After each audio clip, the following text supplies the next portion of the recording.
નમસ્કાર, YNN ન્યૂઝમાં આપનું સ્વાગત છે। સમાચારમાં વાત કરીએ તો મધ્યપ્રદેશના ભગવાન દાદા ગુરુ નર્મદા મૈયાની પરિક્રમા કરી રહ્યા છે। તેમની સાથે 2500થી વધુ ભક્તો પણ નર્મદા પરિક્રમા કરવા જોડાયા છે।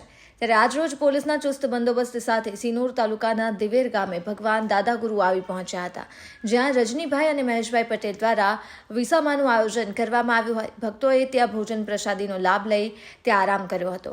જ્યારે દિવેર ગામે આદિવાસી સમાજના યુવાનો અલ્પેશ વસાવા સેગવા, ઘનશ્યામભાઈ વસાવા દિવેર, કલ્પેશભાઈ વસાવા ઉત્તરાજ, રાજેશભાઈ વસાવા તરવા સાથે કૃણાલ દરજી તેમજ સ્થાનિક યુવાનો દ્વારા નર્મદા પરિક્રમા વાસીઓ પર ફૂલોની વર્ષા કરી ભવ્ય સ્વાગત કરવામાં આવ્યું હતું। કૃણાલ દરજી, સિનોર।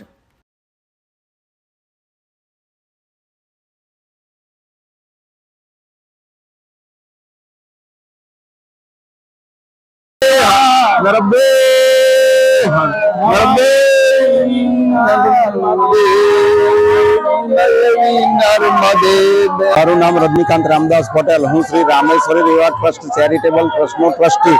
મારા પિતાજી બીમાર હોવા છતાં હું અહીં આવ્યો અને દાદા ગુરુજીનો મારા પિતાજીને ફોટો બતાવ્યો। મારા પિતાજી એવું કીધું કે આ અવધૂત છે અને આ રંગ અવધૂત છે, નારેશ્વરનો નાથ છે, એટલે કે એની કૃપા આપણા પર થશે। અને ત્યાર પછી મેં બધું એક જ મિનિટમાં, મારી પાસે એક રૂપિયો પણ નહોતો અને આયોજન કર્યું। ત્યાર પછી મેં દાદાની કૃપાથી મારી પાસે આ ખર્ચ પેટેના બધા જ રૂપિયા આવી ગયા અને ઘણો મોટો ઓર્ડર મારી પાસે ફેક્ટરીનો આવી ગયો। એ દાદાની અસલી કૃપા છે।